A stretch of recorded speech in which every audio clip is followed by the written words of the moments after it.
Well, inflation is set to drop next year, says the Minister of Economy. The ministry recently got the Cabinet's support to be more involved in the price setting of goods to ensure rates are suitable for consumers. Now, inflation in the UAE is actually one of the lowest in the world. A lot of people are saying how things are going up, apartments and fuel and everything, but it's even expected to drop next year. To get more details on this, we are joined by the chairman at the MENA Fintech Association and the serial founder and advisor, Namir Khan. Thank you for joining us on TSB.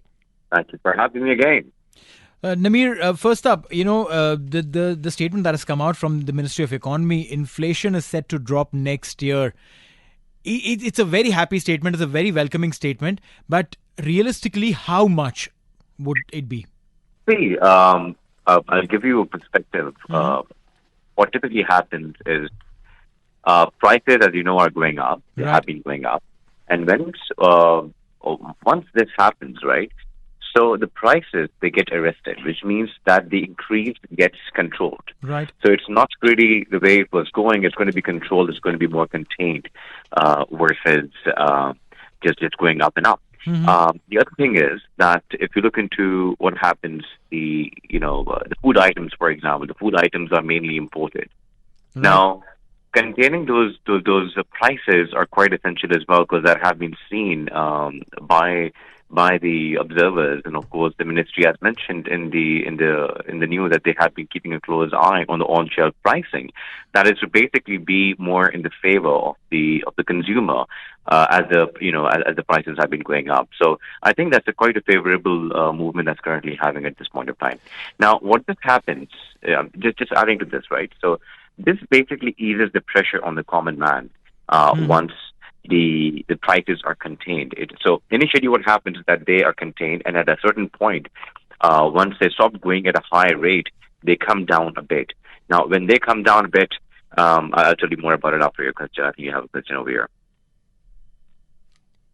Kitch, you have a question? Yeah, no, yeah. So I thought you were going to come in there, Neil. Apologies, Namir.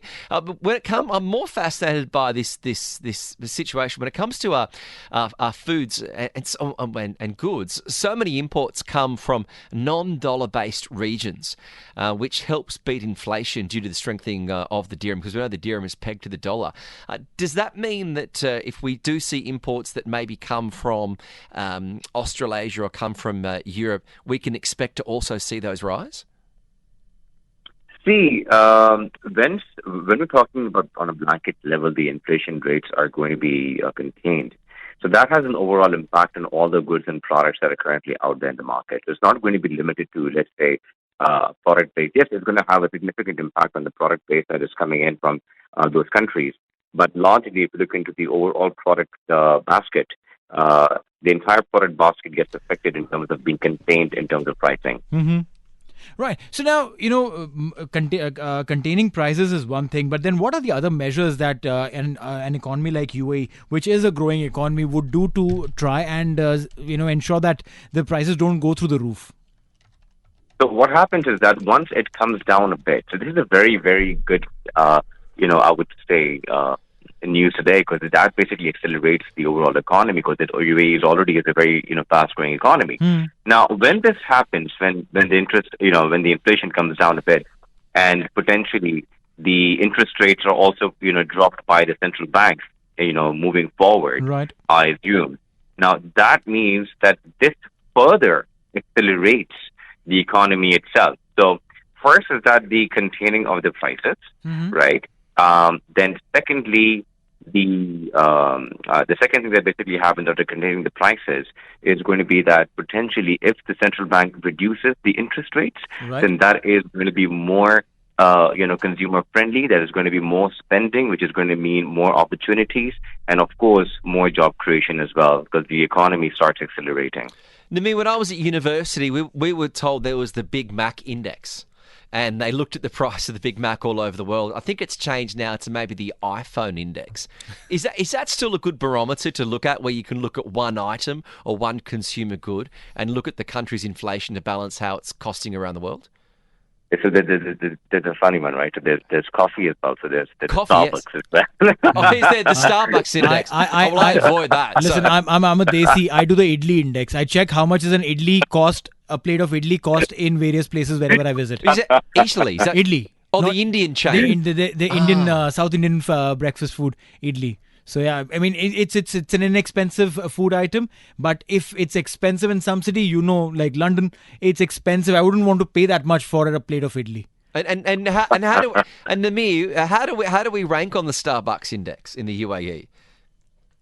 I mean, see, generally the prices are on a higher level, as you would Sure. know, right? And generally we are, because if you look into it, it's an economy that is flourishing, right? So there's more spending power if you look into it in terms of the consumer. So usually, I mean, if you were to make some comparisons, you would find some products that are equal, and there are going to be some products that would be premium priced. So we might be in the higher side in some places, but like I said, if you're looking into what's basically happening now as the ministry is looking forward to further contain the prices, that is so much favorable for the consumer, which means that the ministry is looking out for them, looking out for the people, and as they say, looking out for the happiness of the citizens of this country. You know, one of the hardest things I think is whether businesses will pass on discounts to the consumer. We know if there's been somewhere in the supply chain where goods have gone up, could have been due to the Russia-Ukraine conflict. We know that that will then be passed on to the consumer when it's gone up. But it's not always the case when then the goods come down. Can we expect to see maybe that a situation where a lot of goods may be cheaper to import? So the good part. So I'm going to cut you off over here because it makes me excited, right? So the good part of being in a country like UAE is that all of these things are closely monitored. So if there is, if the benefits are not being passed on to the consumer, right? So that means that is not beneficial for the, for the people living in the country, for the people who are visiting the country.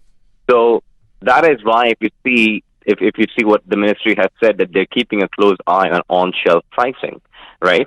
So if the if a discount, or if, let's say, the prices have been decreased, is this being passed on to the consumer? So definitely, when you're living in a country like UAE, where there is strong focus on the citizens, on the people who are living over here, then I do expect and I do foresee, as it has happened over and over again, that they do keep a strong check on the pricing as well.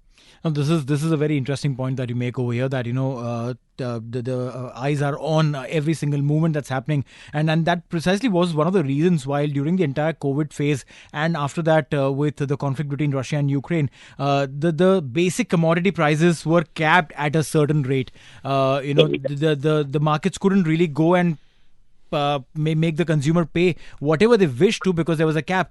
So I personally feel, like you rightly mentioned earlier as well, that the people sitting up there are ensuring that the residents, the citizens, are not just kept happy, but are also handed down the benefits when the country gets benefited with the pegging against the US dollar. Yeah, so just remember, on the short run, it may be not having, it may not have a significant impact, but in the long run, it's going to have a more beneficial impact for for the people living in the country. And again, if you see that the economy is set to grow in the next by 2023, around 6.5%, that is also a strong indicator that all the measures that are being taken are to basically promote and encourage much more fruitful environment, not just for the businesses, but also for the people living over here. Well, when it comes down to wages, if inflation is set to drop, should some people in sectors be concerned about their wage may also be dropping too? I haven't seen that instance, to be very honest. I haven't seen that too often. Because right. I worked for a company here once when everyone was asking for wages to go up, and we had a boss tell us, well, if the wages go up, because inflation's up, then I'll also have to reduce wages when inflation goes down. Which is what we had one manager say once. So that was only my question, whether some sectors may see a fluctuation in wages. Well, I mean, if you're working at a certain wage, you don't expect that to change, right? So overnight, However, of course, if you're onboarding a new employee, then I'm sure that may affect. But I don't really think that's a major. That's something that really affects on a major level in terms of the wages that are out there. So Well, I wouldn't really say. But yes, it may be something on the lines of, let's say, on the workers who are doing on a daily wage level. There may be an impact over there, but then yet again, you see if the prices go down, then it becomes a lot more easier for them as well to continue buying or doing the purchases the way they were doing, right? So I think it's both ways. So as the buying power, if the inflation reduces to a certain extent, the amount of units that you can buy with that specific currency also increases as well. So if the inflation goes high, the unit decreases that you're basically buying. So you got to keep that equation in mind. So I think it may affect, but I don't really think that it's personally. My personal opinion is that I don't really think it's going to create such a significant impact on the daily basis. Well, the underlying issue, I think, is that it proves to be that the UAE is a great position, and we're very fortunate to be here. Namir Khan, the chairman of MENA Fintech Association and the serial founder and advisor. Thank you very much for joining us this afternoon on Touq 100.3.